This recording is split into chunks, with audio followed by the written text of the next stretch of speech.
जानकीकान्तस्मरणं जय जय राम राम।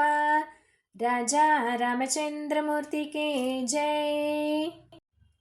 ஸ்ரீ வால்மீகி ராமாயணம் பாலகாண்டத்தில் 35வது சர்க்கம் பார்க்க போகிறோம்.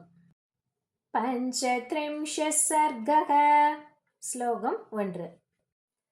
உபாச ராத்திரி சேஷம் து ஷோணாகூலே மகர்ஷிபிः निशायां सुप्रभातायां விஸ்வாமித்ரோ அபியபாஷத.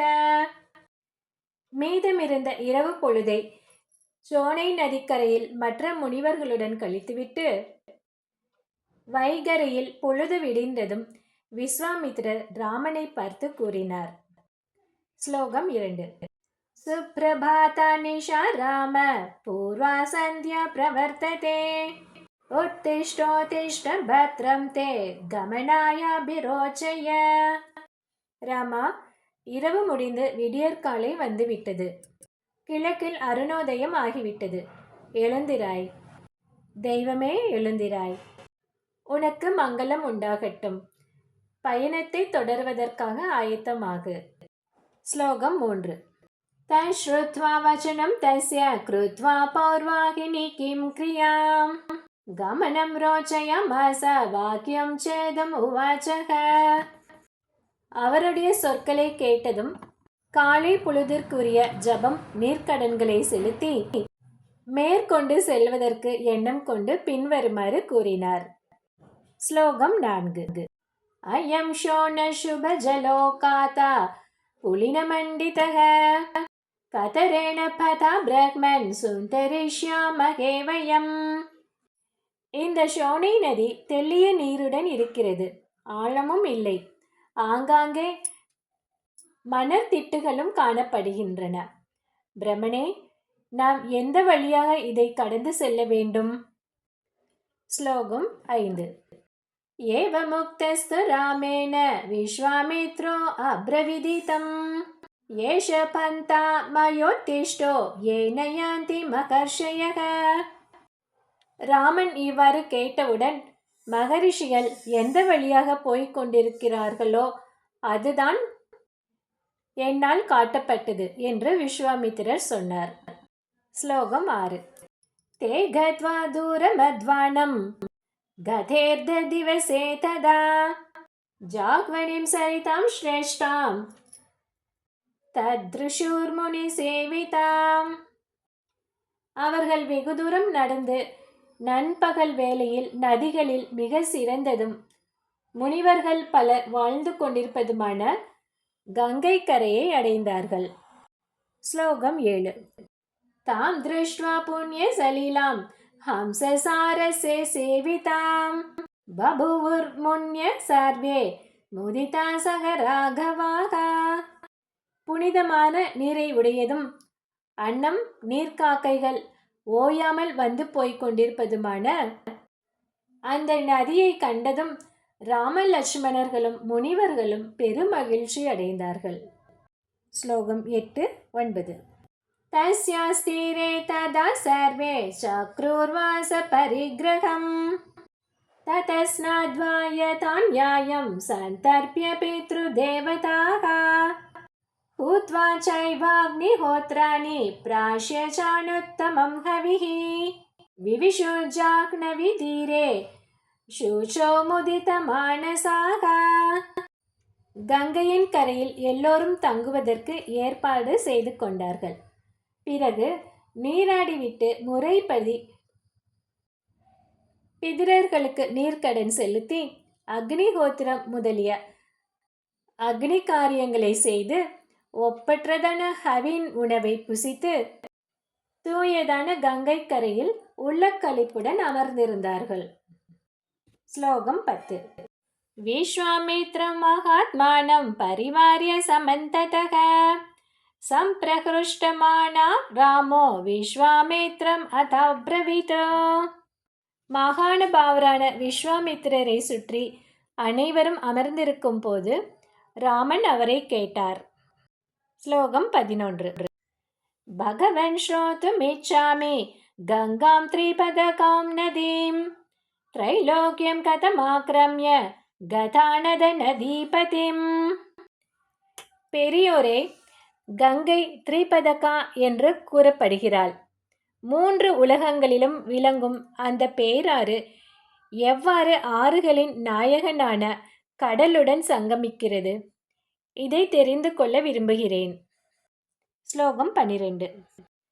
चोदितो रामवाक्येन विश्वामित्रो महामुनिः वृद्धिं जन्म च गङ्गाया वक्तुमेवोपचक्रमे.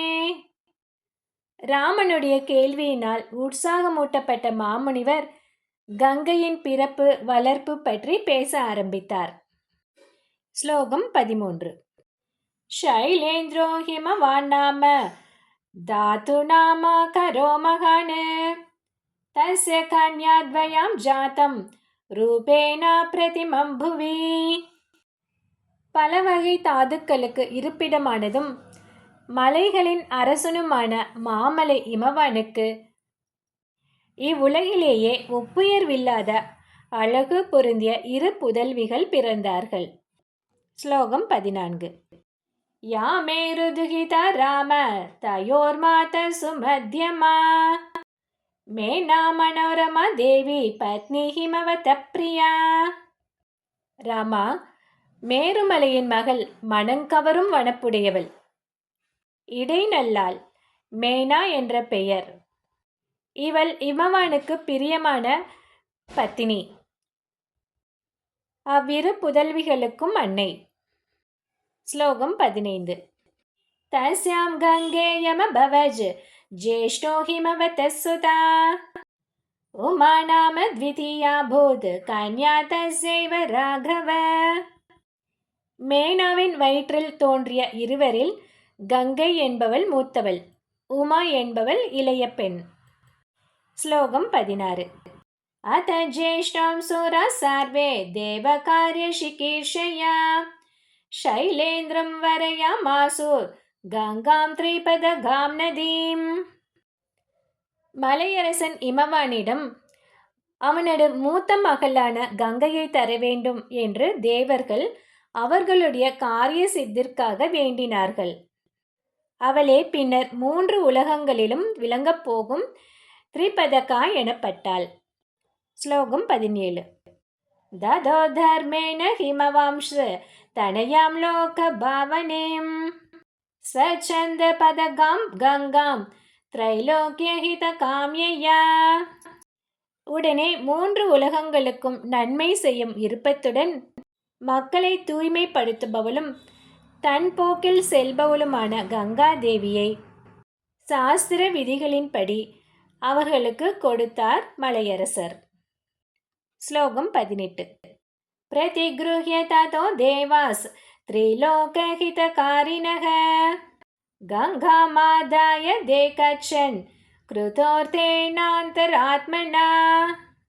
3 உலகங்களுக்கும் நன்மை செய்பவர்களான தேவர்கள் கங்கையை பெற்றுக்கொண்டு தாங்கள் வந்த காரியம் கைகூடிய மனநிறைவுடன் திரும்பி சென்றார்கள். ஸ்லோகம் 19. யாச்சான்யா சைல துஹிதா கன்யாசிட் ரகுநந்தன உக்ரம் சாவ்ரதமாஸ்தாய தபஸ்தேபே தபோதனா. ரகுநந்தனே, மலையரசனின் மற்றொரு மகள் மிக கடுமையான கட்டுப்பாடுகளை விதித்துக்கொண்டு தவம் செய்து தவசெல்வி ஆனாள். ஸ்லோகம் 20. உக்ரேண தபசா யுக்தாம் ததோ ஷைல வரப்சுதாம் ருத்ராய பிரதிரூபாய உமாம் லோக நமஸ்கிருதாம். தீவிரமான தவத்தில் ஈடுபட்டு மக்களால் வணங்கப்படும் மேன்மையை பெற்றிருந்த தன் புதல்வி உமாவை ஒப்பற்ற அழகு படைத்த ருத்ரருக்கு விவாகம் செய்து கொடுத்தான். ஸ்லோகம் 21. ஏதேத ஷைல ராஜஸ்ய சுதே லோக நமஸ்கிருதே கங்கா ச சரிதம் ஸ்ரேஷ்டோ உமாதேவி ச ராகவ. நதிகள் சிறந்ததான கங்கை, ருத்ரதேவனை மணந்து கொண்ட உமாதேவி, இவர்கள் இருவரும் மலையரசனின் 2 புதல்விகள், மக்கள் எல்லோராலும் வணங்கப்படுபவர்கள். ஸ்லோகம் 22. एतत्ते सर्वमाख्यातं यथा त्रिपदगा नदी कं गता प्रथमं तात கதிம் கதிமதாம் வர. இவ்வாறு நீ கேட்ட விஷயம் குறித்து திரிபதகா என்ற கங்கை நதியின் கதையை சொன்னேன். வேகமாக செயல்படுவதில் தலையாயவனே, மேலும் கேள். முதலில் கங்கை ஆகாயத்தை அடைந்தாள். ஸ்லோகம் 23. शैषासुरनदी रम्या शैलेन्द्रस्य सुता तदा सुरलोकं समारूढा विपापा जलवाहिनी. மலைமகளான அவள் அழகான தேவநதியாக தேவலோகத்தை அடைந்து மக்களின் பாவங்களை போக்குகின்ற நீரோட்டம் ஆனாள். இவ்வாறாக பாலகாண்டத்தின் 35வது சர்க்கம் முடிவடைகிறது. जानकीकान्तस्मरणं जय जय राम राम. राजा रामचंद्रमूर्ति की जय.